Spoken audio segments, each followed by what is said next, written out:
You're listening to Systemic Error Podcast. The failure was designed. Paranoia. Leaker reveals extreme tactic White House staff used to avoid Trump wiretaps. Based on an article by Nick Kilden. Trump turned federal law enforcement into a personal counterintelligence unit. Miles Taylor's account is useful not because it is surprising, but because it names the shape of the problem. In Trump's orbit, staff reportedly hid phones in Faraday bags, worried about illegal surveillance, while current officials were told to surrender devices in a leak and run from the West Wing with FBI Director Kash Patel at the president's request. The detail that matters is not the paranoia. It is who gets to convert paranoia into procedure. Power, not mood. The central fact here is institutional power. Donald Trump is not just an aggrieved man suspicious of leaks. He is the president.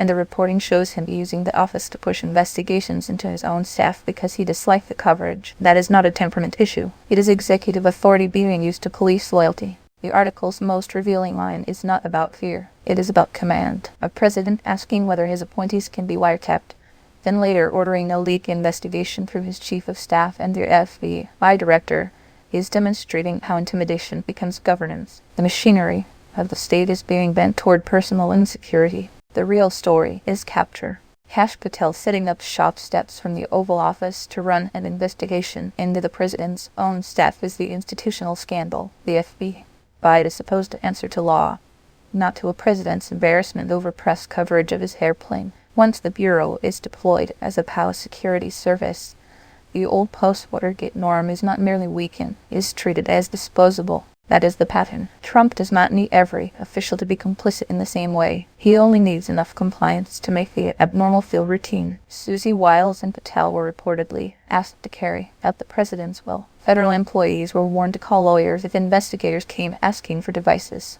That is what institutional capture looks like in practice.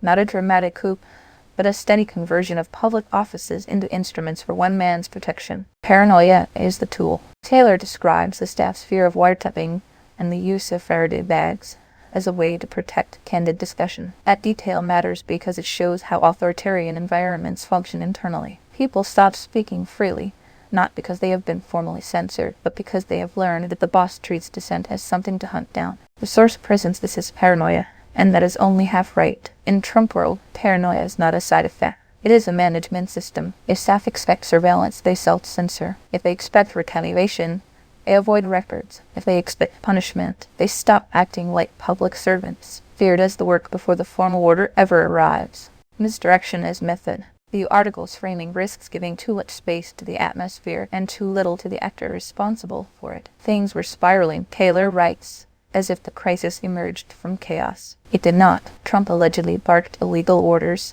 demanded wiretapping, and now wants leak investigators working inside the White House. That is not drift. It is deliberate pressure. This is a familiar political trick.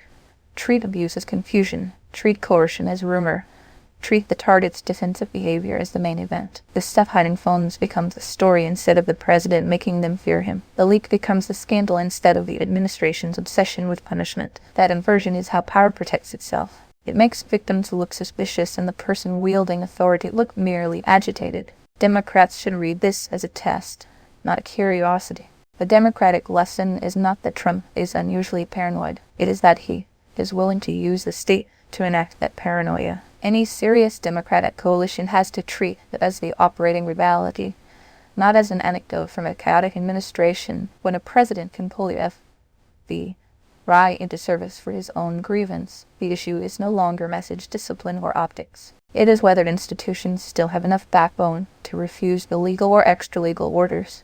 That means rejecting the lazy comfort of procedural neutrality. There is no symmetrical version of this story on the other side. One party is not casually asking federal law enforcement to protect Indigo from leaks while calling it governance. The danger here is not generalized polarization. It is a political movement that treats democratic institutions as private weapons. The system beneath the story. The deeper pattern is plain.